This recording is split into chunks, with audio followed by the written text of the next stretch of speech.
Hello and welcome to You with Jesus. If you've been watching some of the other episodes, you would know how in the Gospels things would get very interesting each week.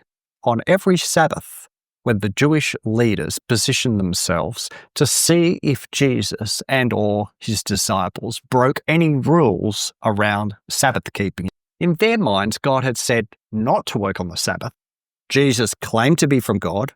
Jesus broke the Sabbath laws. Therefore, Jesus was not from God.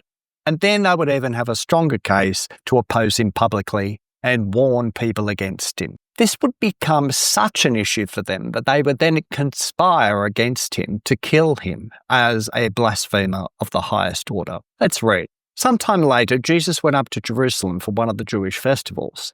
Now there is in Jerusalem, near the sheep gate, a pool, which in Aramaic is called Bethesda, and which is surrounded by 5 covered colonnades. Here, a great number of disabled people used to lie: the blind, the lame, the paralyzed. One who was there had been an invalid for 38 years. When Jesus saw him lying there and learned that he had been in this condition for a long time, he asked him, "Do you want to get well?" "Sir," the invalid replied, "I have no one to help me into the pool when the water is stirred. While I'm trying to get in, someone else goes down ahead of me." Then Jesus said to him, "Get up, pick up your mat, and walk." At once the man was cured. He picked up his mat and walked. The day on which this took place was a Sabbath. And so the Jewish leaders said to the man who had been healed, "It is the Sabbath. The law forbids you to carry your mat." But he replied, "The man who made me well said to me, 'Pick up your mat and walk.'" So they asked him, "Who is this fellow who told you to pick it up and walk?" The man who was healed had no idea who it was, for Jesus had slipped away into the crowd that was there. Later, Jesus found him at the temple and said to him, "See, you are well again. Stop sinning, or something worse may happen to you." The man went away and told the Jewish leaders that it was Jesus who had made him well. Well, this is a really interesting story. First up, we have a magic pool, the Pool of Bethesda. That word in Aramaic, by the way, means house of mercy. And it was known as a healing pool. And for a long time, no one in modern times knew where this pool was. And of course, some non-believers were saying, well, there you go. Just another reason to not believe the Bible, all these made-up places. But anyway, archaeologists dug around there and found ruins of a 5th century Byzantine church. And upon further digging, they discovered an entire pool system, which was an extension of some natural caves to the east of the pools. And these naturally occurring pools have been turned into small baths for a religious and or medical function. Prior to their discovery, most scholars dismissed the whole thing as an unhistorical literary creation of John. It's not surprising that later on the Romans turned the Bethesda pools into an Asclepion, or a temple of healing. Now, did an angel actually stir the water, offering healing power? Or was the stirring of the water a naturally occurring phenomena when living water would bubble up as water from the top pool made its way underneath into the lower pool?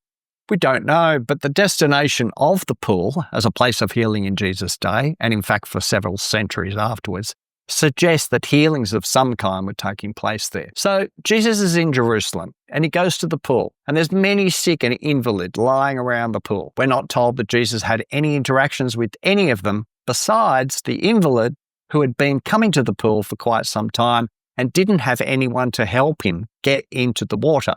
And Jesus asks what appears to be a very obvious question: do you want to get well? Now, it's possible that if you've been an invalid for 38 years, the thought of actually being healed and having your entire life turned upside down and no longer begging for a living, that it just might all be a bit too much. Jesus asked a similar question to a blind man, and in that instance, Jesus asked, "What do you want me to do for you?" The answer might seem quite obvious, but the question uncovers a person's true desire. And in the case of this invalid at the pool, becoming well was going to mean more than being able to walk again. It was a commitment to leave his life of sin. Did he really want that? I've certainly come across people whose identity is so wrapped up in whatever life struggle they have that to imagine life without that struggle can, for some, be a real issue. Who would listen to their problem if they didn't continue to have a problem?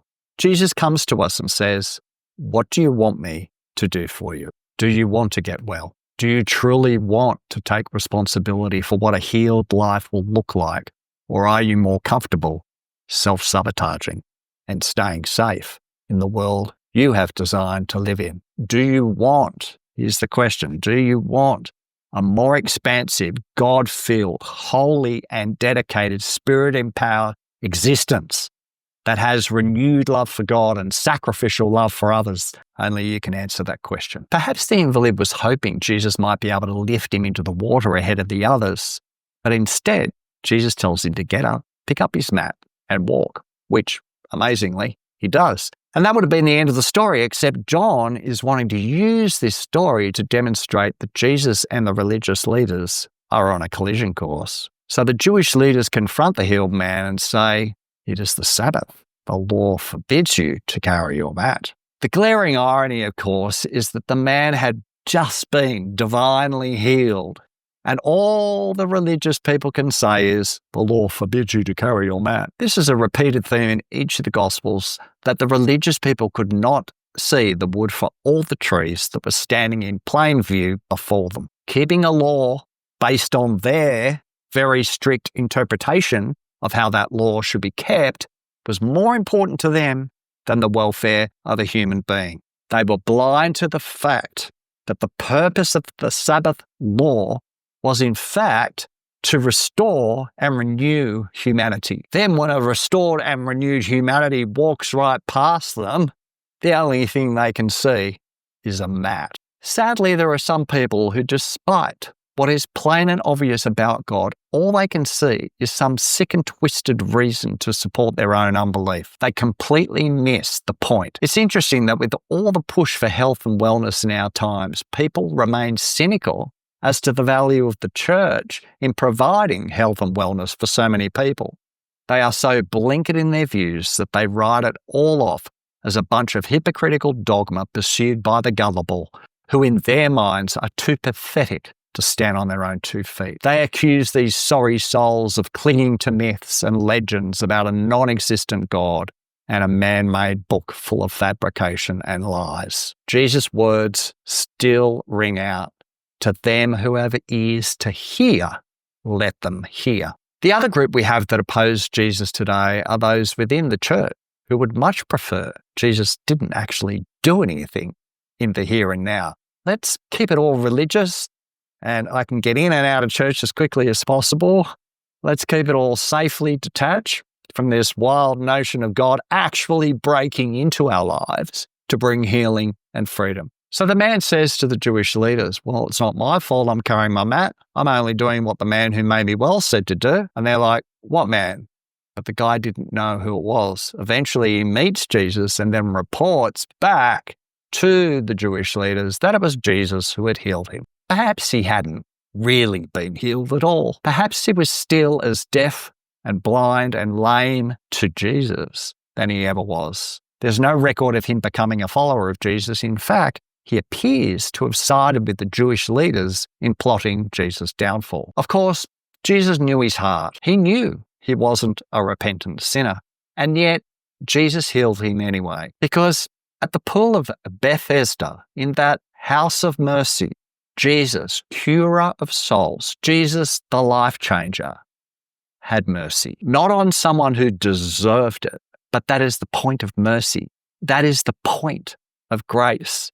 It is unmerited favour. If we deserve mercy, then it wouldn't be mercy. It would be payment for services rendered. There was a time when Jesus healed 10 lepers. Only one returned to give thanks. We all need healing. We all need mercy. We are all broken in one way or another. Jesus walks into our room as he walked into that pool that day and meets us in the place where our efforts to deal with our own problems aren't working. And he says, "Get up, take your mat, and walk." We hear his voice. How will we respond? See you in the next episode.